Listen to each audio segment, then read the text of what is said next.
তুমি আমাকে একটুও ভালোবাসো না। কে বলেছে আমি তোমাকে ভালোবাসি না?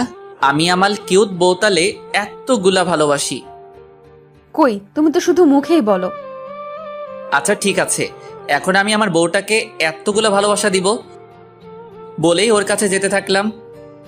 দেখো, আমার কাছে আসবে না কিন্তু। না না, আমি তো আমার বউটাকে এখন ভালোবাসা দিবই। এই ভালো হচ্ছে না কিন্তু। কে শুনে কার কথা? আমি ওর কাছে যেতেই সেই লেভেলের ডাক্কা, ওরে মারে বাবারে গেল রে, আমার কোমরটা বুঝে গেল রে। এমন সময় আম্মু এসে, কিরে, এই সাত সকালে ষাঁড়ের মতো চেঁচাচ্ছিস কেন? আম্মু তোমার বৌমা আমারে ধাক্কা দিয়ে ফেলে দিছে। হ্যাঁ হ্যাঁ। আরে কান্না থামা। আর বৌমা মানে? এই, তুই বিয়ে করলি কবে? আর তুই ফ্লোরে কেন? যাস শালা, আমি তো বিয়েই করিনি, তাহলে কি স্বপ্ন দেখলাম? প্রতিদিন এই একই কাণ্ড করিস, আর কত ভাল লাগে সব। তো তোমার এই পিচ্চি ছেলেটাকে বিয়ে করিয়ে দাও। এই নিজের বিয়ের কথা নিজে বলিস, তোর কি একটু লজ্জা শরমও নেই? তাড়াতাড়ি ফ্রেশ হয়ে নাস্তা করতে আয়। আসতেছি। যাক, পরিচয় পর্বটা আগে সেরে নিই। যদিও এখানে আমাকে অনেকে চিনেন, তারপর নতুন পাঠকদের জন্য পরিচয়টা আবার দিচ্ছি। আমি শ্রাবণ আহমেদ সায়েদ, ডাকরাম সাদ, ইন্টার প্রথম বর্ষের ছাত্র। যাক, আপনাদের সাথে কথা বলতে বলতে ফ্রেশ হয়ে গেলাম। খাবার টেবিলে বসে নাস্তা করছি, এমন সময় আব্বু বলে উঠল, নাস্তা করে কাপড় চাপড় গুছিয়ে রেডি হয়ে নাও। বিয়ে করিয়ে শ্বশুরবাড়ি আসবে নাকি? আব্বু আম্মুকে উদ্দেশ্য করে বলল, এই তুমি কি পোলারে জন্ম দিছো, সারাক্ষণ শুধু বিয়ে বিয়ে করে। আমি মুখটা বেজার করে নিচের দিকে তাকিয়ে খেতে লাগলাম। শুক্রবার তোর রিয়া আপুর বিয়ে, তাই তোর খালার বাসায় যাব। সাবারই বিয়ে হয়ে যাচ্ছে শুধু আমার। সাথে সাথেই দেখি আমার জল্লাদ আব্বুটা এক বস্তা রাগ মাথায় লইয়া আমার দিকে অগ্নি দৃষ্টিতে তাকিয়ে আছে। আমি আর কিছু না বলে ঠাস ঠুস দুইটা কাশি মাইরা আবারও খাওয়া শুরু করলাম। খাওয়া দাওয়া শেষ করে রেডি হতে হতে প্রায় 11টা বেজে গেল। আমি রেডি, তাড়াতাড়ি বের হও। কি ব্যাপার, আজকে তোর মনে এত খুশি কেন? এমনিতে তো হাজারবার বললেও তোর খালার বাড়ি যেতে চাস না। আম্মু আমি শিওর এইবার এই বিয়ে বাড়িতে আমার রূপবতী গুণবতী পরিল্লাহান কুচু কুচু বউটা আসবেই আসবে। তোর কোন বেড়াই তার মাইয়া দিবে? আরে দিবে কি, ভাগাই নিয়া যামু। তুই আর মানুষ হবি না। গাইতে বসে কানে ইয়ারফোন গুজে গান শুনতেছি। পিড়িতের আগে মিঠা পরে লাগে ঝাল, আমারে দেখলে সেমড়ি মারে দুইটা ফাল। এমন সময় আম্মু গুতা মারলো। কি ব্যাপার, গুতা মারলা কেন? কখন থেকে ডাকতেছি, কোনো খবর নাই? ও, কানে ইয়ারফোন ছিল তো। বলো কি বলবা? দেখ, তোর খালার বাসায় গিয়ে উল্টাপাল্টা কিছু করবি না। ওকে। আচ্ছা আম্মু, ছোট খালা কবে যাবে রিয়া আপুদের বাসায়? আজকে। এই রে, শুনছি ছোট খালার নাকি সেই লেভেলে সুন্দর একটা মাইয়া আছে। দেখি ওইটার লগে লাইন টাইন লাগাইতে পারি কিনা। এই যে আপনারা আবার আমার আম্মুরে বইলা দিয়েন না। উফ, প্রায় 3.5 ঘন্টা পর আমরা আমাদের গন্তব্যে পৌঁছালাম। আরে আপু, তুই কেমন আছিস? ভালো, তুই? ভালো। আরে এটা স্বাদ নাকি? বাবা, ও তো অনেক বড় হয়ে গেছে। খালাম্মা, আমি তো এই কথাটা প্রতিদিন আব্বু আম্মুকে বুঝাই, কিন্তু এই ব্যাককেলগুলো কিছুতেই আমার কথা বুঝতে চায় না। কতবার বলছি আমাকে পুরোটার বলতে পারলাম না। আম্মু আমারে গুতা মাইরা কইল, ওই চুপ থাক। খালা একটা মুচকি হাসি দিয়ে বলল, তোর ছেলে তো দেখি আগের থেকে আরো বেশি ফাজিল হয়ে গেছে। আর বলিস না, সারাক্ষণ শুধু প্যারা দে। তারপর ফ্রেশ হয়ে খাবার খেয়ে আমাকে যেই রুমটা দেয়া হয়েছে সেই রুমে বসে গান শুনতেছি। এমন সময় আম্মু আমার রুমে আসলো। ওরে আল্লাহরে, সাথে একটা পরিল্লাহান মাইয়া। আম্মা, বউ পাইয়া গেছি। ওই হারামজাদা, চুপ থাক, ওটা তোর রিয়া আপু। কথাটা শোনার পরপরই বাংলা সিনেমার নায়কদের মতো আমার মনের ভিতর দুঃখের ঢেউ বইতে লাগলো। কিরে, ফাইজলামি এখনো ছাড়স নাই? আমাকে বিয়ে করে নাও, দেখবা সব ফাইজলামি উধাও। খালা, তোমার ছেলের সাথে কিছুক্ষণ কথা বললে আমার পাপনা ভর্তি করতে হবে। আমি যাচ্ছি। এই তোরে কতবার বলছি এখানে উল্টাপাল্টা কিছু না করতে। কথাটা বলেই আম্মু হন হন করে চলে গেল। এই রে, দেখি তো ছোট খালার মাইয়াটা কই আছে। ও মা, মধ্য ঘরে গিয়ে দেখি সবাই একসাথে বসে গল্প করছে। আমি ওইখানে যেতেই রিয়ার আম্মু বলল, দেখো তো এই ছেলেটাকে সবাই চিনো কিনা? ও, আপনি সাদ ভাইয়া, কেমন আছেন? ভালো, কিন্তু আপনি কে গো সুন্দরী? আমি তিথি, আপনার ছোট খালার মেয়ে। আরে আপনারা কি ভাবছেন আমি আমার খালাতো বোনদের কেন চিনি না? আরে কিভাবে চিনবো? আমি তো 5 বছর যাবৎ কোনো আত্মীয় স্বজনদের বাসায় যাই না। আর আর সেই জন্য রাগ করে তারাও আমাদের বাসায় আসে না। ও তুমি তিথি, তা ছোটবেলায় তো অনেক কিউট ছিলা, এখন এমন ঢ্যাঁড়সের মতো কেমনে হইলা? ভাই মায়া কিন্তু দেখতে হেব্বি সুন্দরী, আমি খালি একটু ক্যারাবেড়া লাগাইয়া দিলাম। আন্টি দেখেন তো, সাদ ভাইয়া বলে আমি নাকি দেখতে ঢ্যাঁড়সের মতো। কে বলেছে আমার আম্মুটা দেখতে ঢ্যাঁড়সের মতো? আমার মেয়ে তো দেখতে একেবারে স্বর্গের পরীর মতো। না রে তিথি, তোরে আম্মু পাম মারতেছে। কথাটা বলার সাথে সাথেই আমার আম্মুটা ঠ্যাঙ্গা লইয়া বিদ্যুৎ গতিতে আমার দিকে এগিয়ে আসতে লাগলো। আমিও একেবারে উসাইন বোল্টের গতিতে দিলাম খেইচ চাদর, একেবারে চান্দে থুক্কু সাদে সাদে বৈশা গলা ফাটাইয়া বেসুরা গলায় গান গাইতেছি। এইবার বুঝো ঠেলা, আমারে দৌড়ানি দাও। কিছুক্ষণের মধ্যেই বাড়ির সকল সদস্য ছাদে আইসা হাজির। খালা আমার মাথায় হাত বুলাতে বুলাতে বলল, বাবা গানটা একটু বন্ধ করো। কি বলছেন এসব? দেখছেন না আমি প্র্যাকটিস করছি। আব্বু, আল্লাহর দোহায় লাগে তুই এসব বন্ধ কর। তোর জন্য পাশের বাসার ভাবিরা এসে ইচ্ছা মতো গালিগালাজ করতেছে। আচ্ছা ঠিক আছে, বন্ধ করলাম। আয় বাবা, তুই আমার সাথে আয়। না তোমরা যাও, আমি ছাদে একটু হাওয়া বাতাস খাবো। তারপর ছাদে বসে মনের সুখে গান শুনতেছি। কিছুক্ষণ পর রিয়া আপু আর তিথি আসলো। এই পুচকু, এদিকে আয়। ওই কারে পুচকো বললো? বিয়ে করলে যে কোনো দিন পুচকোর বাবা হয়ে যাব। আচ্ছা ভাই, বাদ দে এসব। আমার একটা কাজ করে দিতে পারবি? না না, আমি কারো কাজ টাজ করে দিতে পারবো না। এই শোন না, 5,000 পাবি। আচ্ছা কাজটা কি সেটা বলো। আমাকে যে করেই হোক আজকের মধ্যেই বিলাই চিমটি জোগাড় করে দিবি। আজব, আমি এখানে বিলাই চিমটি কই পাবো? বাজারেই পাবি। প্লিজ এই কথা যেন আর কেউ জানতে না পারে। ওকে। বিকেলের দিকে আম্মুকে বললাম, আম্মু আমি একটু বাজারে যাচ্ছি। বাজারে যাচ্ছিস মানে? এই, তোর ভিতর কি আল্লাহ এতটুকু শান্তিও দেয় না? আম্মু বাসায় থাকতে বোরিং লাগছে। ভাইয়া আমিও আপনার সাথে যাব। আমি কোনো মাইয়া টাইয়ার সাথে নিতে পারবো না। কেন? আমি আপনার সাথে গেলে কি এমন সমস্যা? সমস্যা আছে, আমি কোনো ঝামেলা টামেলার সাথে করে নিয়ে যেতে চাই না। আচ্ছা, ও গেলে সমস্যাটা কি তোর? ওকে সাথে নিয়ে যা। উফ, শেষমেশ তিথিকে সাথে নিয়ে বাজারের দিকে রওনা হলাম। রাস্তায় হাঁটতেছি, এমন সময় তিথি বলল, আচ্ছা ভাইয়া, তোমার গফের নাম কি? আমার কোনো গফ নাই। সেটাই তো, কোনো মেয়ে জেনে শুনে আগুনে ঝাঁপ দেবে? কি বললি? বলছে যে তোমার মতো এত হ্যান্ডসাম ভদ্র লাজুক ছেলের গফ নাই, ভাবতেই কষ্ট হচ্ছে। দেখছেন নি কারবার, এই মাইয়া আমারে পাম মারে, কেমনটা লাগে? আমি সাকিব খানের স্টাইল লইয়া ওরে জিজ্ঞেস করলাম। অবশ্য কলেজে 2-1 যে আমার সাথে লাইন মারার জন্য আমার পিছে পিছে ঘুরে না, এমন কিন্তু না। আচ্ছা তোর কি কোনো বফ আছে? আসলে ওর সাথে কথা বলার জন্যই আপনার সাথে বাহিরে আসছি। ওরে আল্লাহ রে, শেষমেশ প্রপোজ করার আগেই বাপ্পা রাজের মতো ছ্যাঁকা খাইয়া বেকা হইয়া গেলাম। চাউগার কান্দুম না, আমি কাঁদলে আমার হবু বউটার কি হইব? কি ব্যাপার ভাইয়া, আপনার মুখটা এমন কালো হয়ে গেল কেন? না না, আমার কিছুতেই বিশ্বাস হচ্ছে না যে তোর মতো এমন ঢ্যাঁড়স মার্কা মাইয়ারও বফ আছে। আচ্ছা তুই কথা বল, আমি বাজারের ভিতর থেকে আসতেছি। আমি একা একা থাকবো নাকি? তো আমি তোকে পাহারা দিব নাকি যত সব আজাইরা? প্লিজ ভাইয়া, প্লিজ। আচ্ছা আচ্ছা, তাড়াতাড়ি শেষ করবি। শালার তিথি তার বফের সাথে কথা বলে আর আমি বৈশা বৈশা গান গাই। ফাইটটা যায় ও বুকটা ফাইটটা যায়, বন্ধু যখন বফ লইয়া আমার লগে বইয়া বইয়া মনের সুখে প্রেম চালায়। ফাইটটা যায় ও বুকটা ফাইটটা যায়। ভাইয়া চলো। তারপর বাজার থেকে বিলাই চিমটি নিয়ে বাসার দিকে রওনা হলাম। আচ্ছা ভাইয়া, তুমি কি কাউকে লাইক করো? আই মিন লাভ? আরে ধ্যাত, এসব আমাকে দিয়ে হবে না। কেন না? আমি মানছি তুমি একটু ফাজিল, কিন্তু এমন তো কেউ আছে যে তোমার এই ফাসলামোগুলোকেই ভালোবাসে। আরে ধ্যাত, এমন মাইয়া এই পৃথিবীতে কেন, মঙ্গল গ্রহেও খুঁজা পাবো না। আরে বাবা বাবা, ওয়েট করো। তারপর বাসায় ফিরে রিয়া আপুর কাছে গেলাম। এই এনেছিস? কিন্তু আপু, এই বিলাই চিমটি কিসের জন্য? সময় হোক, সব বুঝতে পারবি। তারপর রাতের খাবার খেয়ে রুমে এসে শুয়ে আছি। এমন সময় তিথি এসে, কি করছেন? কেন দেখতে পাচ্ছিস না?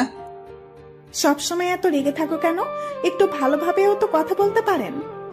ওই শোন, আমাকে এত জ্ঞান দিতে আসবি না, যত সব আজাইরা। যা ভাগ এখন। আচ্ছা, যাচ্ছি। সকালে ঘুম থেকে উঠে ফ্রেশ হয়ে রাস্তায় হাঁটতেছি। এমন সময় রিয়া আপু পিছন থেকে ডাকা শুরু করলো। কি ব্যাপার আপু, ডাকছো কেন? আরে আজকে আমার সাথে একটু শপিং এ যাবি? আমি পারবো না, তিথিকে নিয়ে যাও। ছেলেটা একটা কথাও শোনে না, দেখ। শালার সকাল থেকে মেজাজটা পোড়া হট হয়ে আছে। আচ্ছা আপনারাই বলেন তো, কারো পছন্দের মানুষটা যদি অন্য কারো হয়ে যায়, কার মেজাজটা ভালো থাকবে? তিথি তো আরেকটার সাথে লাইন মারে, আর রিয়া আপু তারও বিয়ে হয়ে যাচ্ছে। একসাথে দুইটা ছ্যাঁকা খেয়ে ফেললাম। অবশ্য তিথির জন্য আমার এতটুকু খারাপ লাগছে না, কিন্তু রিয়া আপুর জন্য কেন জানি বুকের বাম পাশটা হাহাকার করছে। এ যেন এক কঠিন যন্ত্রণাদায়ক অনুভূতি, যেটা হয়তো কখনোই ভাষায় বা লিখে প্রকাশ করা সম্ভব না। কিন্তু আমাকে যে এই কঠিন বাস্তবতাটা মেনে নিতেই হবে। আমি যে চাইলেও আর আমার ভালো লাগার মানুষটাকে আমার করে নিতে পারবো না। রাস্তার পাশে বসে এসব কথা ভাবতেছি। এমন সময় আমার কাঁধে কারো হাতের স্পর্শ অনুভব করলাম। পিছনে ফিরে দেখি খালা। খালা তুমি এখানে? আচ্ছা, তুই এমন চুপচাপ হয়ে গেছিস কেন? তুই তো এমন না, তোর কি কিছু হয়েছে? আরে না খালা, আমার কি হবে? দেখ, আমি কিন্তু তোকে খুব ভালো করেই চিনি। কি হয়েছে আমাকে বল। আচ্ছা খালা, আমার আপন কেউ আমার থেকে দূরে সরে গেলে আমার যদি কষ্ট হয়, আমি তাকে খুব বেশি ভালোবাসি। তুই তাকে সত্যিই ভালোবাসিস? কিন্তু তুই এসব কথা কেন জিজ্ঞেস করছিস? না এমনি। আচ্ছা খালা, চলো বাসায় যাই। খালা আমার দিকে কিছুক্ষণ কেমন ভাবে যেন তাকিয়ে বলল, চল। বাসায় এসে নাস্তা করে বারান্দায় বসে আছি। এমন সময় আম্মু এসে, কি রে, এখানে বসে কি করছিস? তোর আপুর সাথে একটু মার্কেটে যা তো। আমি কিছু বলে ওঠার আগেই রিয়া বলে ওঠে, সাত, চল, আমি রেডি। আমিও আর না করতে পারলাম না। তারপর আমি, তিথি, ছোট খালা, রিয়া আপু, খালা মার্কেটের উদ্দেশ্যে রওনা দিলাম। কি ব্যাপার, তুই এমন চুপচাপ হয়ে আছিস কেন? তোর কি কিছু হয়েছে? আরে না না, এমনি ভালো লাগছে না। ও। কিছুক্ষণ পরে আমরা আমাদের গন্তব্যে পৌঁছে গেলাম। খালাম্মা, আপনারা শপিং করুন, আমি ওয়েট করছি। সে কি, তুইও চল। না না, আপনারা যান। তারপর সবাই একটা গহনার দোকানে গিয়ে ঢুকলো। যাওয়ার সময় রিয়া আপু বারবার কেমনভাবে যেন আমার দিকে তাকাচ্ছিল। তারপর অনেকক্ষণ অপেক্ষা করার পর আমিও ভিতরে গেলাম সবাইকে উদ্দেশ্য করে। কি আপনাদের হয়েছে? সাত, তুই দেখ না রিয়াকে কোন শাড়িতে ভালো মানাবে। তারপর আমি একটা শাড়ি দেখিয়ে, এই শাড়িটাতে রিয়া আপুকে অনেক ভালো মানাবে। কথাটা বলার পরপরই সবাই আমার দিকে হা করে তাকিয়ে আছে। কি ব্যাপার, তোমাদের পছন্দ হয়নি? না না, পছন্দ হবে না কেন? এটা প্যাকেট করে দিন। তারপর গহনার দোকানে গিয়ে ছোট খালা বলল, দেখ তো সাত, রিয়ার জন্য এই গহনাগুলো পছন্দ করছি। আমার মনে হয় এই গহনাটা রিয়া আপুকে অনেক ভালো মানাবে। ও মা, সবাই তো দেখি আগের মতোই আমার দিকে হা করে তাকিয়ে আছে। ছোট খালা তো বলেই ফেললো, তোর আর রিয়ার পছন্দ তো সেম সেম। আমি রিয়া আপুর দিকে তাকাতেই আপু একটু ইতস্তত ভেদ করে নিচের দিকে তাকিয়ে আবারও আমার দিকে তাকিয়ে থাকে। আচ্ছা আপনাদের হয়ে গেলে চলেন। বাসায় ফেরার সময় গাড়িতে কিছুক্ষণ পরপরই রিয়া আপু কেমনভাবে যেন আমার দিকে তাকাচ্ছে। আমি দেখেও না দেখার ভান করে কানে ইয়ারফোন গুজে আমার মতো করে বসে আছি। রাতের খাবারকে রুমে ঘুমানোর চেষ্টা করছি, কিন্তু কেন যেন কোনোভাবে ঘুম আসছে না। দু চোখ দিয়ে আমার অজান্তেই জল গড়িয়ে পড়ছে। বুকের বাম পাশটায় এতটাই কষ্ট হচ্ছে যে অনিচ্ছা সত্ত্বেও কান্না করে দিছি। সারাটা রাত আর ঘুমোতে পারিনি। ভোরে বিছানা থেকে উঠে বারান্দায় এসে বসে আছি। এমন সময় কেউ একজন পিছন থেকে বলে উঠল, ঘুম হয়নি বুঝি? পিছনে তাকাতেই আমি আটকে উঠলাম। রিয়া আপু তুমি? খুব ভালোবাসিস আমায়? অনেক অনেক বেশি। মুহূর্তের মধ্যেই রিয়া উধাও। আসলে সারাটা রাত ঘুমোতে পারিনি তো, তাই হ্যালোসিনেশন হচ্ছে। গোসলখানায় গিয়ে ইচ্ছে মতো চোখে মুখে পানি দিলাম। সকালে নাস্তা করার কিছুক্ষণ পরেই আব্বু আমার রুমে আসে। আরে আব্বু, তুমি কখন আসলা? এই তো কিছুক্ষণ আগে। ও। আব্বু আমার কাছে এসে আমার মাথায় হাত বুলিয়ে দিয়ে বলল, আমার একটা কথা রাখবি? এইভাবে বলছো কেন? তুমি আমার বাবা, তোমার কথা কি আমি ফেলতে পারবো? তুই রিয়াকে বিয়ে কর। আব্বু এসব কি বলছো? রিয়াপুর তো অন্য কারোর সাথে বিয়ে ঠিক হয়ে গেছে। হ্যাঁ, কিন্তু কিছুক্ষণ আগে আমরা জানতে পারি যে ওই ছেলেটা আগেও একটা বিয়ে করেছে, আর সেই বউয়ের একটা ছোট্ট মেয়েও আছে। এখন তুই বল, তুই কি এমন একটা লম্পট ছেলের হাতে তোর বোনকে তুলে দিতে পারবি? হ্যাঁ, কিন্তু উনি তো আমার 4 বছরের সিনিয়র, আর তাছাড়া আমি তো এখন অনেক ছোট্ট। কথাগুলো বলতেছি এমন সময় হঠাৎ আমার চোখ গেল রুমের দরজার দিকে। দেখি রিয়ার আম্মু আব্বু ছোট খালা সহ সবাই দরজার কাছে দাঁড়িয়ে আমার দিকে তাকিয়ে আছে। এই যা, আর বেশি ওভার অ্যাক্টিং করা যাবে না, তাইলে আর আমার বিয়েটা নিচের দিকে তাকিয়ে। আচ্ছা ঠিক আছে, আমি রাজি। পরক্ষণে সবার মনে যেন খুশির বন্যা বয়ে গেল। শুকুর আলহামদুলিল্লাহ। কি আমি বলেছিলাম না, আমার ছেলে আমার কথা ফেলতেই পারবে না। তারপর আম্মু এসে আমাকে পাঞ্জাবি সহ বিয়ে করতে যা যা কাপড় চোপড় লাগে তা দিয়ে বলল, আব্বাজান তাড়াতাড়ি রেডি হয়ে নেন।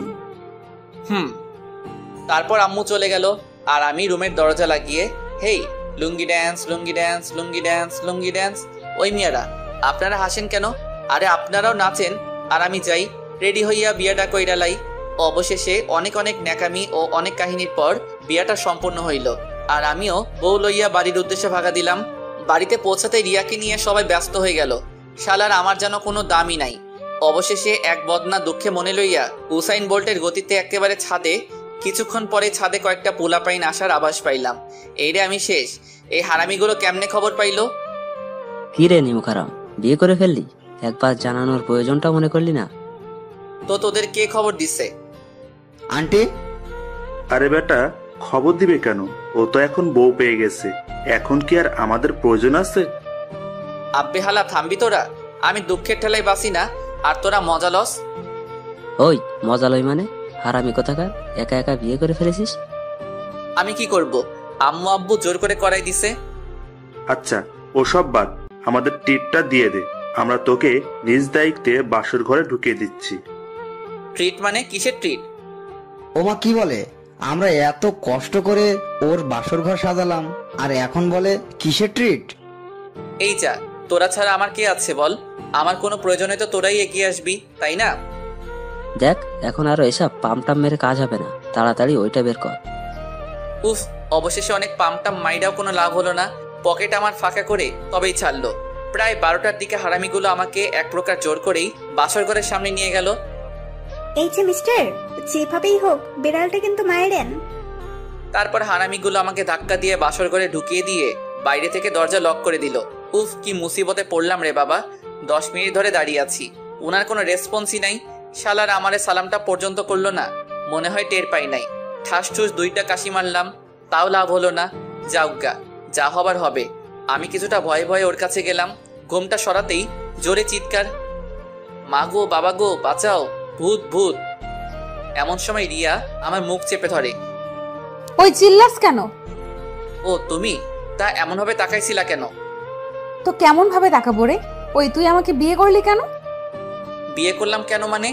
এই তোমার বিয়ে ভেঙে গেছিল, আর আমি তোমাকে করে তোমার এবং তোমার পরিবারের সম্মান রক্ষা করছি। আইসে, এই তুই জানিস আমি কত কষ্ট করে এই বিয়েটা ভাঙছি, আর তুই আমার সব কষ্টগুলা মাটি করে দিলি। কি? তুমি বিয়ে ভাঙছো? কিন্তু কেন? সেটা তোকে বলবো কেন?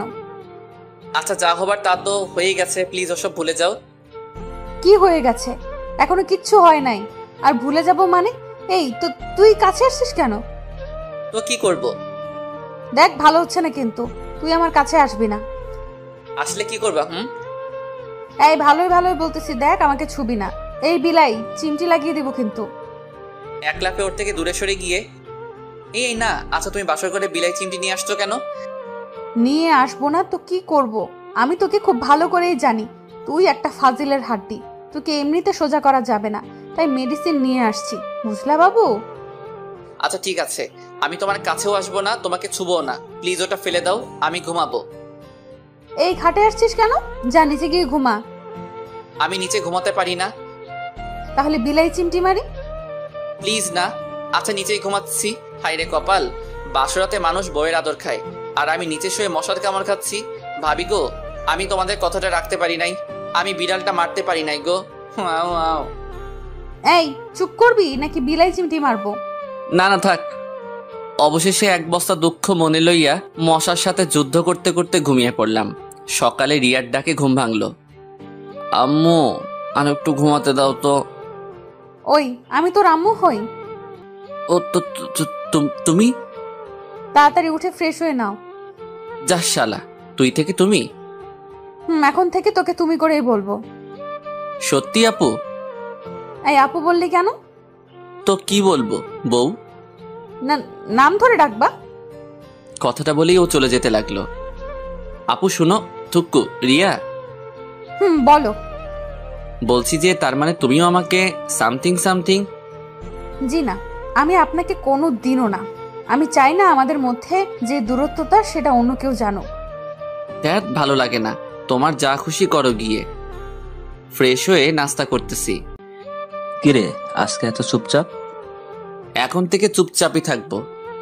আব্বু কান খোঁচাতে খোঁচাতে বলল। কি কি বললি শুনতে পাইনি। আব্বু খাও তো। তোদের জন্য একটা সারপ্রাইজ আছে। সারপ্রাইজ? কি সারপ্রাইজ আব্বু? এই মাসে 15 তারিখে তোরা হানিমুনের জন্য পাশের রাষ্ট্রে নোয়াখালী যাচ্ছিস। ওরে কিপটার ঘরে কিপটারে, শেষমেশ এটাও শোনার বাকি ছিল। রিয়া তো হাসবে না কাঁদবে কিছুই বুঝতেছে না। ও আমার পায়ে একটা খুঁচা মেরে ইশারায় জিজ্ঞেস করলো, এইসব কি? পরক্ষণে আব্বু বলে উঠল, আরে তোরা এমন হয়ে আছিস কেন? আরে আমি তো মজা করছিলাম, তোরা নিউ ইয়র্ক যাচ্ছিস। ওরে আল্লাহ রে, আমার তো খুশির ঠেলায় মন চাইতেছে কাইন্দা লাইতাম। তারপর খাওয়া দাওয়া শেষ করে নিজের রুমে এসে বসে আছি। কি ব্যাপার? আব্বু এত খুশির একটা সংবাদ দিল আর তুমি মন খারাপ করে বসে আছো? মন খারাপ করব না তো কি করব? ওইখানে গিয়ে আঙুল চুষবো? আরে কি বলো, তুমি জানো এখানে কত সুন্দর সুন্দর জায়গা আছে? এখানে গেলে এমনিতেই মন ভালো হয়ে যাবে। ওইখানে মানুষ ঘোরার জন্য যায়, যায় অন্য কিছু করতে। তার মানে তুমি যাবে না? না, যাব না। তাহলে আমি আম্মুর কাছে গিয়ে বলতেছি। যাও যাও। কিছুক্ষণ পর আম্মু এসে, কি রে সাদ, তুই নাকি রিয়াকে নিয়ে হানিমুনে যেতে চাচ্ছিস না? আম্মু, আপনার ছেলে আমাকে একটু ভালোবাসে না, আমাকে শুধু দূরে ঠেলে দেয়। ওরে আল্লাহ রে, আমার এক বোতল হারপিক দে, খাইয়া মইরা যাই। রিয়া তুমি এসব কি বলতেছো? আম্মু শুধু এতটুকুই না, আমি ওর কাছে যেতে চাইলেই শুধু আমাকে বকা দেয়। বইলাই সে কি কান্না রে ভাই। আমিও দুঃখের ঠেলায় অক্ষরে কাইন্দা লাইছি। ওরে এত আবেগ ক্যারে, ক্যারে এত আবেগ। দেখ সাদ, আর দ্বিতীয়বার যেন ওর মুখে এসব কথা শুনতে না হয়। তারপর আম্মু চলে গেল। রিয়া মুচকি এসে, কি ব্যাপার, কেমন দিলাম? আমি কিছু না বলে বাইরে চলে আসলাম। রাস্তায় বসে হাঁটতেছি আর ভাবতেছি, শালার বিয়ের আগেই তো কত ভালো ছিলাম। আগে জানতাম বিয়ে করলে এত প্যারা সইতে হইবে, তাইলে শালার হাঙ্গাই করতাম না। রাস্তায় হাঁটতেছি আর গান গাইতেছি, আগে যদি জানিতাম তবে বিয়ে নাহি করিতাম, এই জ্বালায়ার প্রাণে সহে না। ও এই জ্বালায়ার প্রাণে সহে না। ওহো সাদ, সাদ, সাদ রে, কিসের আশায় বিয়ে করলি রে তুই? এমন সময় রুবেলের কল। কিরে কই তুই? বাসায়। তুই কই? বাজারের দিকে যাচ্ছি, তুই একটু আয় তো। আচ্ছা আমি আসতেছি। তারপর রুবেলের সাথে কিছুক্ষণ আড্ডা দেওয়ার পর বাসায় ফিরলাম। দেখি রিয়া আম্মুর সাথে বসে টিভি দেখতেছে। আমিও ওদের কিছু না বলে রুমে গিয়ে শুয়ে আছি। ওরে মোর পরানের বিছানা রে, ইস সারাটা রাত তোরে ছাড়া ছিলাম, তোরে আর দূরে সরাইয়া রাখবো না। তারপর ঘুমিয়ে পড়লাম। আবারও রিয়ার ডাকে ঘুম ভাঙলো। উঠো, লাঞ্চ করবা না? তুমি যাও, আমি আসতেছি। তারপর দুপুরের খাবার শেষ করে রুবেলকে কল দিলাম। কিরে কি খবর? আরে রাখ তোর খবর, বাজারে আয়। এখন না, আগামী জন্মে। আরে বেটা রাগ করস কেন, আমি এখনই আসতেছি। তারপর রুবেল আসলো। কিরে কেমন আছিস? আরে বাদ দে, তুই কেমন আছিস? কেন, নতুন বিয়ে করলি, তোর তো মন ভালো থাকার কথা। আরে ব্যাটটা বিয়ের আগে ভালো ছিলাম, বউ খালি প্যারা দেয়। রুবেল তো হাসতে হাসতে মঙ্গল গ্রহে পাড়ি দেওয়ার অবস্থা। ওই শালা থামবি? রুবেল হাসতে হাসতেই বলল, তা তুই তো সবাইকে প্যারা দিয়ে বেড়াইতি, আর এখন কিনা? দেখ রাগাবি না কিন্তু। আচ্ছা আচ্ছা ঠিক আছে। তারপর রুবেল্লার সাথে কিছুক্ষণ আড্ডা দেওয়ার পর সন্ধ্যায় বাসায় ফিরলাম। কি রে, নতুন বউ রেখে কেউ সারাদিন বাইরে থাকে? দূর, সারাদিন বাসায় বসে থাকা যায়? কেন, ওর সাথে একটু গল্প তো করতে পারিস। কেন, তুমি আছো না? তোর সাথে কথা বলাটাই ভুল। রাতের খাবার খেয়ে বিছানায় শুয়ে আছি। কি মিস্টার, আমার সাথে কথা টথা বলো, রাগ করলো নাকি? রাগ করবো কেন? তারপর দেখতে দেখতে আমাদের হানিমুনে যাওয়ার সময় চলে আসে। আজ 15 তারিখ। ভোরে ফ্রেশ হয়ে তাড়াতাড়ি বাসা থেকে রওনা দিলাম। সকালের ফ্লাইটে আমাদের নিউ ইয়র্ক যাওয়ার কথা। যাক বাবা, ভালোই ভালোই নিউ ইয়র্ক এসে পৌঁছালাম। ফ্রেশ হয়ে হোটেলের রুমে এসে বিশ্রাম করছি। কি ব্যাপার, শুয়ে আছো কেন? আজব, এত দূর জার্নি করে আসছি, একটু বিশ্রাম নিব না? চলো না একটু বাইরে থেকে বেরিয়ে আসি। তোমার মন চাইলে যাও, আমি ঘুমাবো। রিয়া এক প্রকার রাগ করে বিছানায় এসে শুয়ে পড়ল, আর আমি বিছানা থেকে উঠে নিচে গিয়ে শুতে যাব। এমন সময় রিয়া বলে ওঠে, কি ব্যাপার, কই যাচ্ছ? কেন, ঘুমাবো না? নিচে শুতে হবে না, বিছানায় ঘুমাও। তার মানে ইয়েটা হয়ে গেছে? জি না, মধ্যে কোল বালিশ থাকবে। আর খবরদার যদি আমাকে টাচ করেছো তো বিলাই চিমটি কিন্তু এখানেও নিয়ে আসছি। আল্লাহ গো, আমি কি এমন অপরাধ করছি যে এই মাইয়া আমার এত শাস্তি দিতেছে? রাতটা কোনোভাবে কাটানোর পর সকালে নাস্তা সেরে রিয়াকে নিয়ে বের হলাম। রাতে ওর কথা শুনে আমার চোখ তো কপাল উঠে গেল। বলে কি মায়া নাকি ড্রিঙ্ক করবে। দেখো, এসব ভালো না, এসব খেলে উল্টাপাল্টা অনেক কিছু করে ফেলবা। আমি বলছি খাবো, ব্যাস খাবো। উফ, শেষ পর্যন্ত ওর জোরাজোরিতে ড্রিঙ্ক অর্ডার দিলাম। এই তুমি খাও, আমি একটু ওয়াশরুম থেকে আসছি। তুমি খাবে না? না, আমি ওসব খাই না। তারপর ওয়াশরুম থেকে ফিরতেই রিয়া আমার কাছে এসে আমাকে জড়িয়ে ধরলো। আমি ওকে ছাড়ানোর চেষ্টা করছি, কিন্তু কোনোভাবেই পেরে উঠছি না। তারপর ও আমাকে জড়িয়ে ধরেই বিছানায় পড়ে গেল। তারপর আমাকে জোর করে কিস করে ফেললো। রিয়া ছাড়ো, কি করছো এসব? তারপর রিয়ার কাছ থেকে নিজেকে কোনোভাবে ছাড়িয়ে আমি বাইরে যেতে যাব, এমন সময় ও আমাকে পিছন থেকে জড়িয়ে ধরে। এই আমার কাছে আসো না, আমাকে ভালোবাসো না। আফাগো, আমারে ছাইরা দেন, আমি বিলাই চিমটি চুলকানি সহ্য করতে পারবো না। তারপর ও আমাকে ওর নিচে ফেলে আমার উপর বসে ওর পরনের জামা টেনে ছিঁড়ে ফেলতে লাগলো।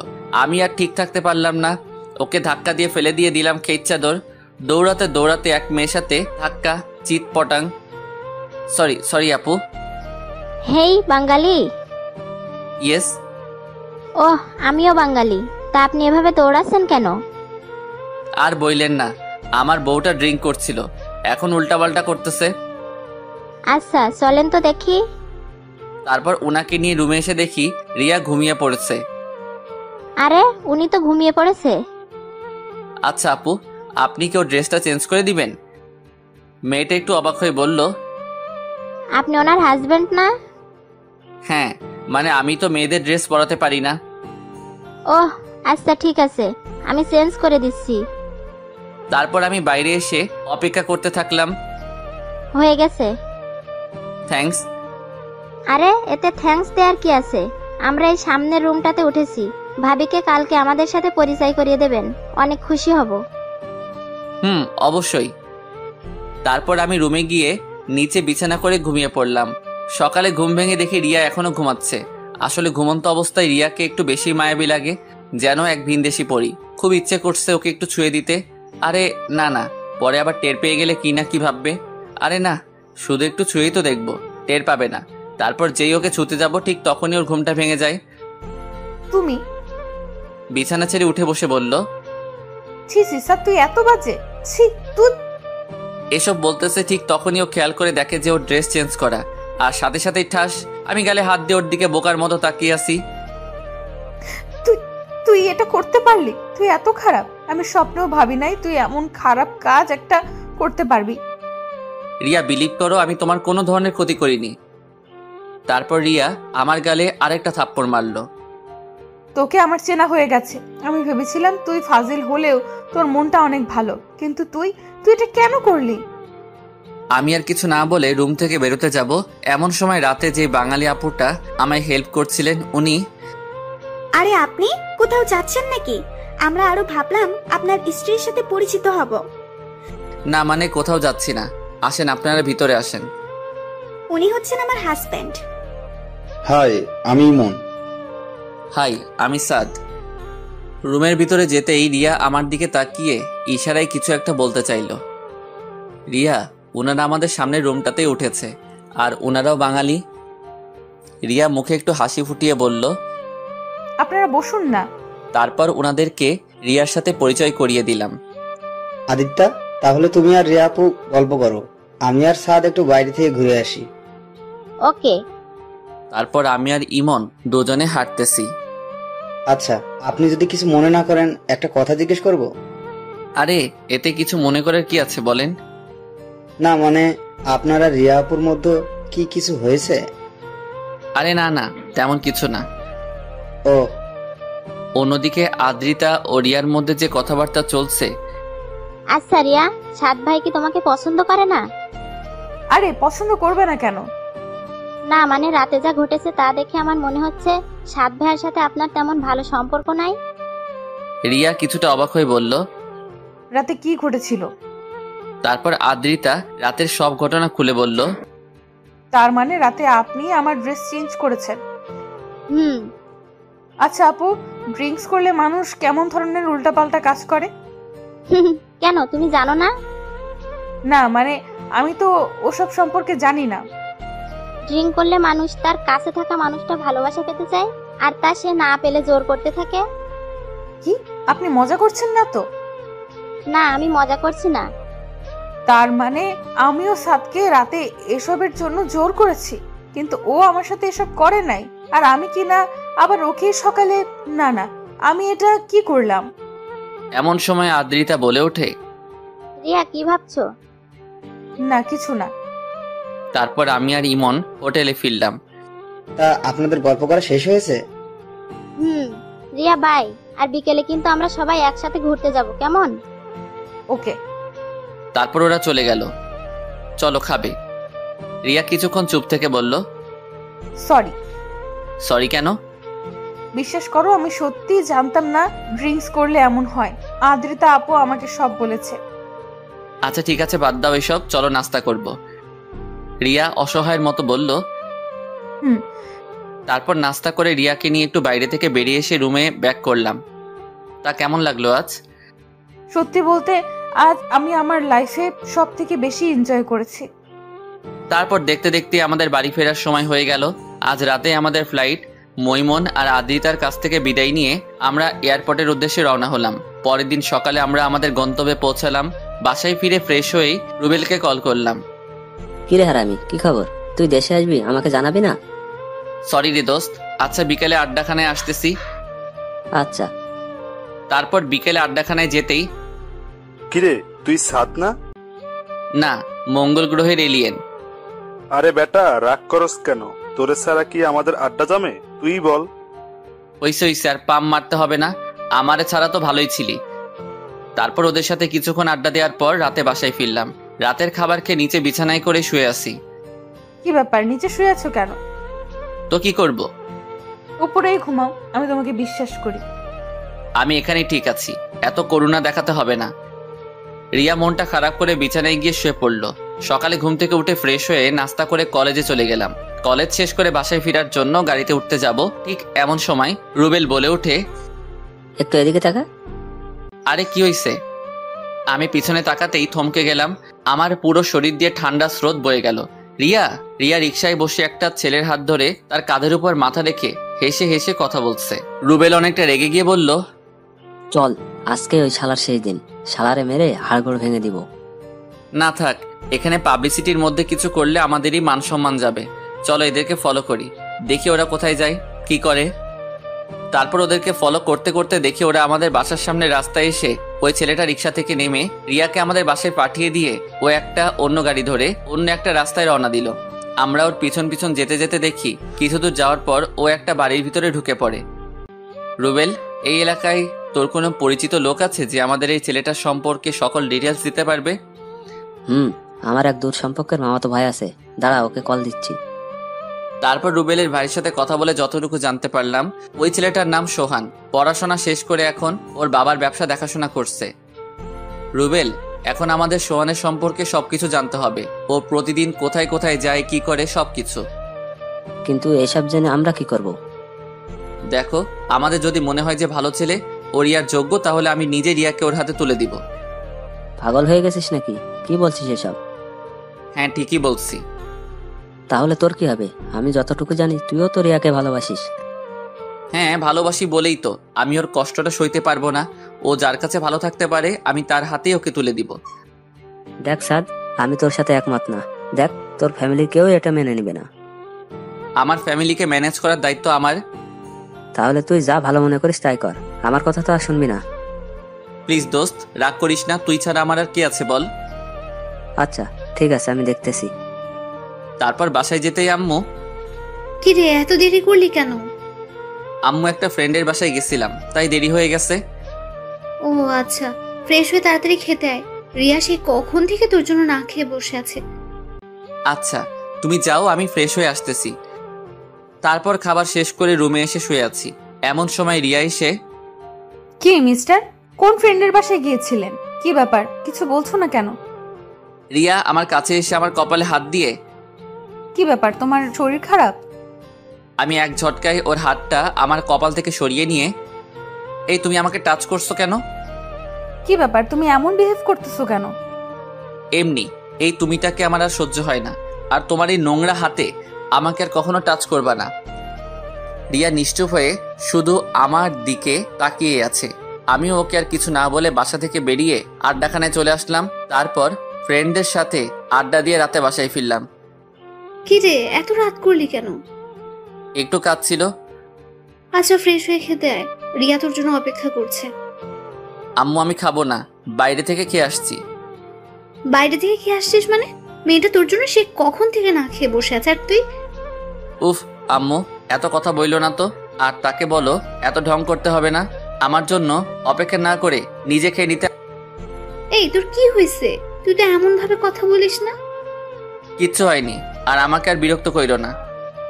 কথাটা বলে আমি আমার রুমে এসে নিচে বিছানা করে শুয়ে কানে হেডফোন গুজে ফুল ভলিউম দিয়ে গান শুনতে লাগলাম। আগে কখনো কোনো ধরনের কষ্ট থাকলে গান শুনলে সব কষ্ট ভুলে যেতাম, কিন্তু আজ কষ্টগুলো যেন আরো ভারী হচ্ছে। কিছুতেই মনটাকে শান্ত করতে পারছি না, সবকিছু যেন ভেঙে চুরমার হয়ে যাচ্ছে। মেনে নিতে পারছি না কিছুই। খুব খুব খুব বেশি কষ্ট হচ্ছে। এই কষ্ট আমার জন্মের পর থেকে যত কষ্ট পেয়েছি সেই সকল কষ্টকেই হার মানাবে। তারপরও কিছু আপন মানুষের মুখে হাসি ফোটানোর জন্য এই কঠিন কষ্টটাকে আড়াল করে নিতে হয়। শুয়ে আছি, কিছুক্ষণ পরে কেউ একজন আমার গায়ে হাত দিয়ে চাকি দিল। কান থেকে হেডফোনটা খুলে তাকাতেই দেখি রিয়া। কি ব্যাপার, সেই কখন থেকে ডাকছি শুনতে পাচ্ছ না? কেন ডাকতেছো? আচ্ছা তোমার কি হয়েছে, তুমি এমন করতেছো কেন? আমি কি কিছু করছি? কেন, তুমি জানো না তুমি কি করছো? রিয়া কিছুটা অবাক হয়ে বলল, আমি কি করছি? কি করছো? তুই আমার জীবনটা নরক বানিয়ে দিছো। আমি তোমার কি করছিলাম যে তুমি আমার জীবনটা এমনভাবে নষ্ট করে দিলা? তুমি সোহানকে ভালোবাসতা তো আমাকে কেন বিয়ে করছো? আমি তো তোমার কোনো ক্ষতি করি নাই। তুমি সোহানকে কিভাবে চেনো? হ্যাঁ, দিন দুপুর একটা ছেলের সাথে এক রিকশায় বসে নষ্টামি করে বেড়াচ্ছ, আর আমি জানতে পারবো না? দেখো, তুমি আমাকে যা খুশি বলো, কিন্তু আমাদের ভালোবাসাকে নষ্টামি বলবা না। ভালোবাসা? তা আমাকে বিয়ে করার সময় কই ছিল তোর এই ভালোবাসা? দেখো, আমার আর সোহানের রিলেশনের প্রায় 3 বছর, আর আমি এই জন্যই এই বিয়েটা ভাঙছি, কিন্তু তুই এসে আমাদের সব প্ল্যান নষ্ট করে দিছিস। হ্যাঁ, আমি তোমাকে না জিজ্ঞেস করে তোমাকে বিয়ে করে নিছি, কিন্তু তুমি তোমার ফ্যামিলিকে সম্মতি না দিলে ওনারা কি জোর করে তোমাকে আমার সাথে বিয়ে দিছে? কি ব্যাপার, চুপ করে আছো কেন? আচ্ছা ঠিক আছে, ওসব বাদ দিলাম। তা তুমি বিয়ের পরও তো বলতে পারতা যে তোমার একটা রিলেশন আছে, আমি নিজে তোমাকে তার হাতে তুলে দিয়ে আসতাম। চেষ্টা করছি, কিন্তু ভয় বলতে পারিনি। ভয়? তোমার আবার ভয়? তোমার কথা শুনে না সত্যি আমার খুব হাসি পাচ্ছে। যেই মেয়ে প্রকাশ্যে দিবালোকে নিজের বরকে রেখে অন্য একটা ছেলের সাথে এক রিকশায় বসে নষ্টামি করে বেড়ায়, তার আবার ভয়? দেখো, আমি আগেও বলছি ওর সাথে আমার অনেক আগে থেকে সম্পর্ক ছিল, আর আমরা দুজন দুজনকে ভালোবাসি, আর আমাদের ভালোবাসাকে নষ্টামি বলে অপমান করবা না। অপমান? তা তোমার এই ভালোবাসাটা যখন সমাজের কাছে প্রকাশ হয়ে যাবে, তখন যে আমার ফ্যামিলিকে সমাজের সবাই আঙুল দেখিয়ে কথা বলবে, সেটার দায়ভার কে নেবে? সমাজের সবাই তখন আমাদেরকে অপমান করবে না? কি ব্যাপার, চুপ করে আছো কেন? দেখো, যত তাড়াতাড়ি সম্ভব আমি আমাদের ডিভোর্সটা করিয়ে নেব, তখন তুমি তোমার ভালোবাসার মানুষের কাছে চলে যেও, আমি তোমাকে আটকাবো না। কিন্তু তার আগে যদি ভুল করেও সোহানের সাথে যোগাযোগ করার চেষ্টা করছো, তো তুমি আমার জঘন্যতম রূপটা দেখতে পাবে। অনেক রাত হয়েছে, ঘুমিয়ে পড়ো। কোনোভাবেই ঘুমাতে পারছিলাম না, তাই মধ্যরাতের দিকে বারান্দায় বসে আছি। এমন সময় আমার কাঁধের উপর কারো হাতের স্পর্শ অনুভব করলাম। পিছনে ফিরতেই দেখি আম্মু আর পাশেই আব্বু দাঁড়িয়ে আছে। আরে তোমরা এখনো ঘুমাওনি? বাবা, তোর কি খুব কষ্ট হচ্ছে? বলেই আম্মু কেঁদে দিল। আম্মু এসব কি বলতেছো? আমার কষ্ট হবে কেন? আর তুমি কান্না করতেছো কেন? আব্বু আমার কাছে এসে আমার মাথায় হাত বুলিয়ে দিয়ে বলল, আমি বোধহয় তোর জীবনটা নষ্ট করে দিলাম, তুই আমাকে ক্ষমা করে দিস। আব্বু এসব কি বলতেছো? কোনো মা বাবা কি তার সন্তানের খারাপ চায়? আসলে সব দোষ আমার এই কপালটার। ভাগ্যকে তো আর উল্টানোর ক্ষমতাটা আমাদের কারোরই নেই। আচ্ছা, অনেক রাত হয়েছে, চলো ঘুমাবা। আর আমি ঘুমিয়ে পড়ছি। তারপর আব্বু আম্মুকে তাদের রুমে রেখে এসে আমি আমার রুমে এসে একটা সিগারেট বের করলাম। আসলে বন্ধুদের থেকে বিদায় নেওয়ার পর লুকিয়ে 3 প্যাকেট সিগারেট নিয়ে আসছি। ওরা জানলে হয়তো সেটা আনতে পারতাম না। জীবনে প্রথমবার সিগারেট খাচ্ছি। প্রথম টান দেওয়ার সাথে সাথেই কাশতে কাশতে বমি করে দিছি। তারপর ওয়াশরুমে গিয়ে ফ্রেশ হয়ে চোখে মুখে ইচ্ছা মতো পানি দিয়ে সিগারেট নিয়ে ছাদে গেলাম। 2 হাতে 2টা সিগারেট ধরিয়ে ইচ্ছে মতো টানতে থাকলাম। শুনেছি নেশা করলে নাকি কষ্টগুলো ভুলে থাকা যায়, কিন্তু আমার কষ্ট যেন আরো বেড়েই চলেছে। একসময় আমার বন্ধুরা শখের বসে সিগারেট খেলে আমি তাদেরকে বকাঝকা করতাম, বারণ করতাম, কিন্তু আজ এই আমি আমাকে বারণ করতে পারছি না। মাথাটা প্রচন্ডভাবে ঘোরাচ্ছে, খুব ঘুম ঘুম পাচ্ছে। হয়তো এই ঘুম আর নাও ভাঙতে পারে। সুন্দর সকালটা হয়তো আর নাও দেখতে পারি। ভোরে কোনো কিছুর ঝুমঝুম আওয়াজে ঘুম ভাঙলো। এ কি, আমি তো পুরো ভিজে গেছি। তার মানে এতক্ষণ বৃষ্টির শব্দটাই আমি পাচ্ছিলাম। তারপর বৃষ্টিতে আরো কিছুক্ষণ ভিজলাম। নিচে নেমে কাপড় চেঞ্জ করে রুমে এসে দেখি রিয়া এখনো ঘুমাচ্ছে। আমি বারান্দায় বসে একটু ফেসবুকিং করছিলাম। এমন সময় রুবেলের কল। আমি রিসিভ করে, কি রে, কি অবস্থা? তুই আমার সাথে একটু দেখা কর, খুব আর্জেন্ট। কিন্তু এখন তো বৃষ্টি হচ্ছে, আসবো কিভাবে? দেখ ভাই, তুই যেভাবে পারিস তাড়াতাড়ি আয় প্লিজ, আমি বাজারে আছি। আচ্ছা ঠিক আছে, আসতেছি। তারপর বাজারে যেতেই রুবেল আমাকে একটা গাড়িতে তুললো। আচ্ছা, আমরা কোথায় যাচ্ছি? সব জানতে পারবি, একটু অপেক্ষা কর। এ কি, এটা তো সোহানের বাড়ি। আমরা এখানে কেন আসলাম? কোনো প্রশ্ন করবি না, এখানে শুধু একটু দাঁড়া, সব বুঝতে পারবি। কি ব্যাপার? আধা ঘন্টা যাবত এই বৃষ্টির মধ্যে গাড়িতে বসে আছি, কই কিছুই তো। কথাটা শেষ করার আগে আমার চোখ গেল সোহানের বাড়ির গেটের দিকে। এ কি, এসব আমি কি দেখছি? আমি আমার নিজের চোখটাকেও বিশ্বাস করতে পারছি না। সোহান একটা মেয়ের কাঁধে হাত দিয়ে ওর সাথে হাসতে হাসতে কথা বলতেছে। তারপর ওই মেয়েটা সোহানের গালে একটা কিস করে বলল, বাই বেবি। বলে ওই মেয়েটা গাড়িতে উঠে চলে গেল। চল শালারে কেলিয়ে হাড়গোড় ভেঙে দিয়ে আসি। না, এখন ওকে কিছু করব না। ওকে হাতে নয় বুদ্ধি দিয়ে ঘায়েল করতে হবে। মানে তুই শুধু কালকে সকাল থেকে শুরু করে আমার কাজটা না হওয়া পর্যন্ত সোহানের লোকেশনটা আমাকে জানাবি। কিন্তু লোকেশন জেনে কি করবি? আরে বেটা, এখানেই তো আসল খেলা। ও যেহেতু আজকে একটা মেয়ের সাথে রুম ডেট করছে, সো ওর আরো কয়েকটি মেয়ের সাথে রিলেশন আছে। আর কালকেও তাদের মধ্যে থেকে কারো না কারো সাথে তো দেখা করবেই। আর আমরা সেই সুযোগটাই কাজে লাগাবো। তারপর দুজনে বাসায় ফিরে গেলাম। আমি বাসায় ফিরে দেখি আম্মু আব্বু আর রিয়া সবাই বারান্দায় বসে আছে। আমাকে দেখেই আম্মু আমার কাছে এসে, তুই কোথায় গিয়েছিলি আর ফোন অফ কেন? এই যা, কালকে রাতে তো ফোন চার্জই করিনি, একটু বাইরে গেছিলাম আর আমার ফোনে চার্জ শেষ হয়ে গেছে, তাই ফোনটা অফ ছিল। কি ব্যাপার, তোমরা এত টেনশন করতেছো কেন?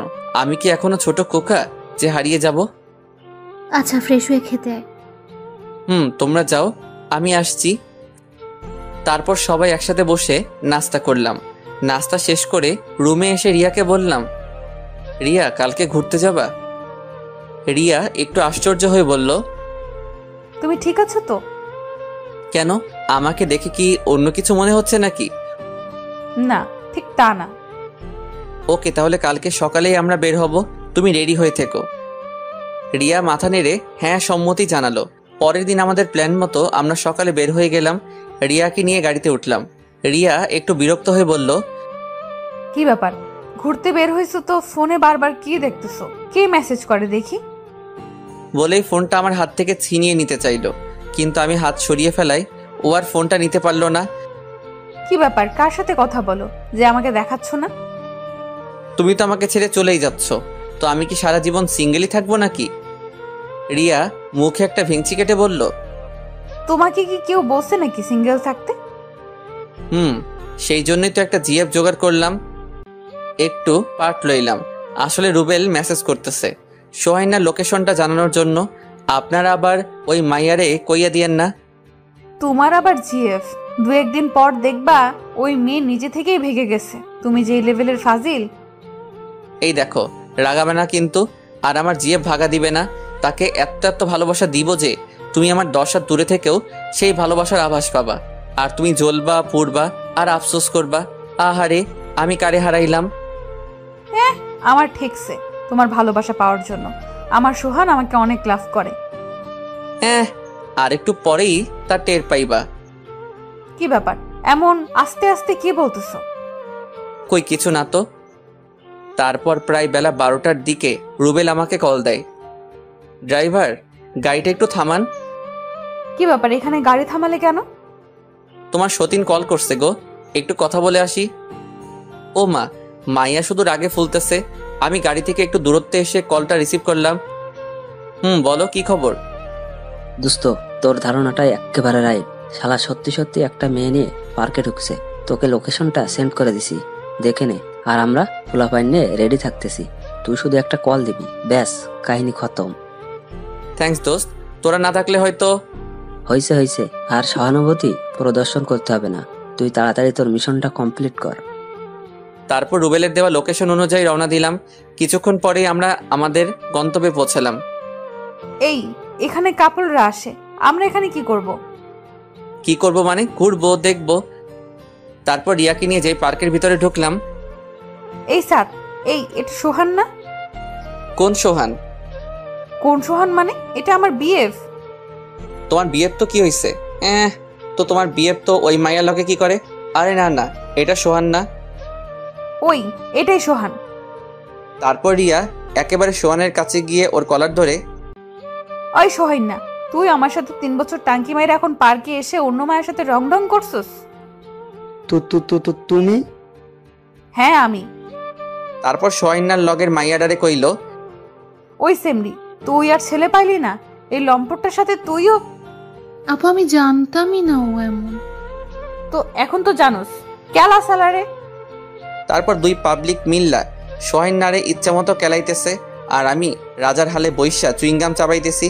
কি মিয়া, চুইংগাম খাবেন? না থাক, আরেকবার দিমনে। আর সিনেমার শুটিং উপভোগ করিতেছি, আপনারাও উপভোগ করেন। আমি ফট কইরা একখান দৌড়মাইরা বাইরে থেকে 1 বোতল ঠান্ডা পানি আইনা 2 পাবলিকরে ডাক দিয়া কইলাম, এই যে সাহসী বালিকারা, আপনারা হাঁপাইয়া গেছেন, নেন পানি খাইয়া তারপর আবার শুরু করেন। টুন টুন টুন টুন টুনা টুন। এরে মিয়া, আমার মোবাইলের রিংটং এইটা। মোবাইলের স্ক্রিনে তাকাতেই দেখি রুবেল কল করছে। আমি রিসিভ করে, দোস্ত। কিরে, কি অবস্থা? আমাদের আশা লাগবে? ভাই, তোরা অ্যাম্বুলেন্স নিয়ে আয়। অ্যাম্বুলেন্স মানে? রিয়া ওই বলদের অবস্থা কাইল করে ফেলছে। আরে বেটা কি কস? আচ্ছা তুই ভাবিকে নিয়ে বাসায় যা, বাকিটা আমরা দেখতেছি। এই রে, মাইয়া 2টা মিল্লাই তো এই বলদেরে মারতে মারতে অজ্ঞান করে ফেলছে। এই তোমরা ওকে মেরে ফেললে নাকি? বেশ করছি, শালা 3 বছর আমার সাথে রিলেশন করছে আর এখন অন্য মেয়ের সাথে টাঙ্কি মারে। আচ্ছা, এখন তাড়াতাড়ি এখান থেকে ভাগা দেই, পুলিশ আসলে আবার রক্ষা নাই। মেয়েটারে বললাম, এই যে আপু, আপনিও বাড়ি চলে যান। ভাইয়া। তারপর রিয়াকে নিয়ে বাসায় গেলাম। দুপুরের খাবার শেষ করে রুবেলকে কল দিলাম। কিরে, বাসায় পৌঁছেছিস? ওই বলদটার কি অবস্থা? এখনো জ্ঞান ফিরে নাই, তবে ডাক্তার বলেছে কিছুক্ষণের মধ্যে জ্ঞান ফিরবে। ও আচ্ছা, আমি আসতেছি। আচ্ছা আয়। একটু ভয় দেখাইলাম। এই রে, তুই বেটা গেছিস যেই ডেঞ্জারাস মাইয়ারে ভাই। এইটা ভাই, আমি আর জীবনেও এসব করব না, প্লিজ ভাই আমাকে বাঁচাও। আরে বেটা, এত ভয় পেলে চলবে? আমি আছি তো। তোর মা বাবাকে কল করে বল যে তুই অ্যাক্সিডেন্ট করছিস, আমরা যাই, কেমন? জি ভাই, আমি বলছি। আম্মু আব্বু কিছুক্ষণের মধ্যেই চলে আসবে। তারপর রুবেল সহ সবাইকে নিয়ে ওই স্থান ত্যাগ করলাম। তারপর সবার সাথে কিছুক্ষণ আড্ডা দিয়ে রাতে বাসায় ফিরলাম। রুমে ঢুকতেই দেখি রিয়া বিছানায় বসে 2 পায়ের হাঁটুতে মাথা গুজে কান্না করতেছে। কি ব্যাপার, কান্না করতেছো কেন? সাত, আমি ওকে ভুলতে পারছি না। তো তার কাছে চলে যাও, এখানে বসে কান্না করছো কেন? রিয়া আমার দিকে অসহায়ভাবে তাকিয়ে আছে। হয়তো আমার কাছ থেকে এমন কথা আশা করেনি। ওর চোখ দিয়ে অনবরত জল ঝরছে। আমি আর কিছু না বলেই আম্মুর কাছে গেলাম। কিরে, সারাদিন কোথায় ছিলি? দেখ তো রিয়ার কি হয়েছে, সে কখন থেকে কান্না করতেছে। আরে রাখো তো, যত সব ঢং। ক্ষুধা লাগছে, খাবার দাও। রিয়া খায়ও নাই, ওকে একটু বল না খেয়ে যেতে। দেখ আম্মু, তুমিও না। আচ্ছা খাবার দাও, আমি রুমে নিয়ে যাচ্ছি। তারপর খাবার নিয়ে রুমে এসে, এই যে খাবারটা খেয়ে নেন। কি ব্যাপার, চুপ করে আছেন কেন? কি বলছি শুনতে পাচ্ছেন না? রিয়া শুধু কান্নাই করছে। এই, তুমি কার জন্য কান্না করতেছো? যে তোমাকে কোনোদিন ভালোই বাসিনি, সে তো তোমাকে ছাড়া দিব্যি ভালো আছে। তাহলে তোমার সমস্যাটা কোথায়? কথা বলার সাথে সাথেই ও আমার থেকে খাবারের প্লেটটা নিয়ে চোখ মুছে খাবার খাওয়া শুরু করলো। কি মেরে বাবা! তারপর খাবার শেষ করে আমি নিচে বিছানা করে শুয়ে আছি। আমায় ভালোবাসো? না। আমি জানি মিথ্যা বলতেছো, তুমি শুধু আমাকেই ভালোবাসো। দেখো, আমি মিথ্যা বলতেছি না, যা সত্যি তাই বলছি। হ্যাঁ, তবে একসময় বাসতাম, কিন্তু এখন না। কেন? আমি এখন তাহিয়াকে লাভ করি। এমনিতে একটা নাম বলে দিলাম আর কি। তাহিয়া? তাহিয়া আবার কি? তুমি মিথ্যা বলছো। না, এটাই সত্যি। আর আমি তাহিয়াকে কিছুদিন পরে বিয়ে করব। রিয়া আর কিছু বলল না, শুধু অসহায়ভাবে আমার দিকে তাকিয়ে আছে। তারপর আমি কানে ইয়ারফোন গুঁজে গান শুনতে শুনতে কখন যে ঘুমিয়ে গেছি তার খেয়াল নেই। মাঝরাতে ঘুমটা ভেঙে আমার বুকের উপর ভারী কিছু অনুভব করলাম। ডিম লাইটের আলোতে বুঝতে পারলাম এটা রিয়া। আমি ওকে ডাক দিলাম। দু একবার ডাক দেওয়ার পর রিয়া জেগে ওঠে। কি ব্যাপার, ডাকতেছো কেন? ডাকতেছি কেন মানে? এসব কি? আর তুমি নিচে কেন? রিয়া আমাকে শক্ত করে জড়িয়ে ধরে। আমি আমার বরকে ভালোবাসি, তাতে কার কি? দেখো সারো, আর বর মানে? কয়েকদিন আগেও তো আমাকে সহ্য করতে পারতা না। কে বলছে? তুমি এমন একটা ছেলে যে কোনো মেয়ে কয়েকদিন তোমার কাছে থাকলে তোমার প্রতি দুর্বল হয়ে পড়বে। দেখো, আমি ছোট হতে পারি কিন্তু অবুঝ না। কই, এতদিন তো আমাকে ভালোই বাসতা না, আর এখন এত ভালোবাসা কোত্থেকে উতলাই উঠতেছে? প্লিজ, আগে যা হয়েছে তার জন্য আমাকে মাফ করে দাও। প্লিজ আমাকে মেনে নাও। দেখো, এটা সম্ভব না, কারণ আমি তাহিয়াকে কথা দিয়ে দিছি। আর আমি তোমার জন্য নিষ্পাপ একটা মেয়ের মন ভাঙতে পারবো না। আর কারো মন ভাঙলে কি পরিমাণ কষ্ট হয় সেটা তুমি ভালো করেই জানো। রিয়া আমার দিকে কিছুক্ষণ কেমনভাবে যেন তাকিয়ে থেকে বলল, ঠিক আছে, আমি আর তোমাকে বিরক্ত করব না। তুমি যাকে নিয়ে ভালো থাকতে পারো তাকে নিয়েই থাকো। কথাটা বলেই ও আমার কাছ থেকে উঠে চলে যেতে লাগলো। আর আমি খপ করে ওর হাতটা ধরে ফেললাম। কি ব্যাপার, হাত ধরছো কেন? বলছি তো তোমাকে আর বিরক্ত করব না। আমি ওকে একেবারে আমার কাছে টেনে নিয়ে বললাম, এই, তুমি কি কিছুই বুঝো না? তুমি চলে গেলে আমি ভালো থাকতে পারবো? তাহলে তাহিয়ার কি হবে গো? আরে তাহিয়া আমার জিএফ না, ওটা এমনিতেই বলছিলাম যেন তুমি তোমার ভালোবাসার কথাটা আমায় বলো। তুমি মিথ্যা বলতেছো। না সোনা, আমি এতটুকু মিথ্যা বলতেছি না। তাহলে গাড়িতে ফোনে কার সাথে কথা বলছিলা? আরে ওটা তো রুবেল ছিল। কিন্তু রুবেল ভাইয়া তোমাকে একটু পর পর কেন মেসেজ করছিল? আসলে তোমার সোহান যে 2 নাম্বার মাল, সেটা আমার ওকে প্রথম দেখাতেই মনে হয়েছিল। আর পরে খোঁজ খবর নিয়ে দেখি যে আমার ধারণাটা পুরোপুরি সঠিক। কিন্তু সেই কথাটা যদি আমি নিজে তোমাকে বলতাম তাহলে হয়তো তুমি বিশ্বাস করতে না, তাই চালাকি করে লাইভে দেখিয়ে দিলাম। বাবা, আমি তো জানতাম তুমি ফাজিলের ডিব্বা, কিন্তু এখন তো দেখি অন্য কিছু। দেখতে হবে না বড়টাকার? এই শোনো না, আমার না একটা পিচ্চি ফাজিলের ডিব্বা লাগবে। মা, এটা কেমন কথা? আমি এখন পিচ্চি ফাজিলের ডিব্বা কই পাবো? রিয়া আমার টি শার্টের কলার ধরে আমাকে ওর খুব কাছে নিয়ে বলল, তুমি চাইলেই তো দিতে পারবে। কথাটা বলেই ও লাইট অফ করে দিল। আম্মু, আম্মু গো বাঁচাও, তোমার এই পিচ্চি ছেলেটার সাথে তোমার বোনের মেয়েটা কি যেন করতে। এতটুকু বলার সাথে সাথেই রিয়া আমার ঠোঁটে ওর ঠোঁট চেপে ধরলো। প্রায় 5 মিনিট পর ছাড়লো। কেমন লাগছে সোনা? আমাকে ছেড়ে দাও, আমি আম্মুর কাছে যাব। এই, একদম ন্যাকামো করবা না, তাহলে কিন্তু বিলাই চিমটি যেটা হচ্ছে চুলকানি ওঠার মেডিসিন সেটা লাগিয়ে দেব। এখনো কিন্তু ওটা খরচ করিনি। ওই মিয়া, আরো জানতে চান? তাইলে বিয়া কই ডালান। সকালে ঘুম থেকে উঠে ফ্রেশ হয়ে নাস্তা করতে গেলাম। কি রে, রাতে চেঁচিয়েছিলি কেন? এই রে কাম সারছে, এখন কি কমু? এমন সময় রিয়া আমার পায়ে খোঁচা দিয়ে ইশারায় বলল যে আমি যেন কিছু না বলি। ও বলবে, আসলে আম্মু, আপনার ছেলে কিছুদিন যাবত নাকি খারাপ স্বপ্ন দেখতেছে, আর এই স্বপ্ন দেখেই রাতে চিমটা চিমটি করে। তা আমরা কি নাতি নাতনির মুখ খুব তাড়াতাড়ি দেখতে পাবো? রিয়া কিছুটা লজ্জা পেয়ে নিজের দিকে তাকিয়ে বলল, কিভাবে দেখবেন আম্মু? আপনার ছেলে তো আমাকে ভালোবাসেই না। আব্বু এক বদনা রাগ মাথায় লইয়া কইল, কিরে রিয়া এসব কি বলছে? না না আব্বু, আমি ভালোবাসি তো। গুড। আর যেন রিয়ার মুখে এসব কথা আমাদের না শুনতে হয়। জি আব্বা। 8 বছর পর সকালে ঘুম থেকে উঠে ব্রাশ করতেছি, এমন সময় আম্মু আম্মু, কি হয়েছে? আমাকে বিয়ে দিয়ে দাও। আমি ক্লাস 1-এ এবারও ফেল করেছি। এই রে কাম সারছে, এই নিয়ে 3 বার একই ক্লাসে। আমার মান সম্মান আর থাকলো না। আমি ফট কইরা একখান দৌড়মাইরা রাত্রির কাছে গিয়ে, আম্মু আম্মু গো, তুমি তো সব পরীক্ষাতে ফার্স্ট হও, তাহলে ফাইনাল পরীক্ষাতে ফেল করো কেন? আব্বু বলছি কি আমাকে বিয়ে দিয়ে দাও, তাহলে পাস করে ফেলবো। আমি দুঃখের ঠেলায় অক্করে কাইন্দা লাইছি। আল্লাহ গো, এই মাইয়া এইটা কার মতো হইল গো? পিছনে তাকাতে দেখি রিয়া আমার দিকে অগ্নি দৃষ্টিতে তাকিয়ে আছে। সবাই ভালো থাকবেন, সুস্থ থাকবেন, আর এই ভাইটার জন্য দোয়া করবেন। সবাই নিয়মিত নামাজ আদায় করবেন।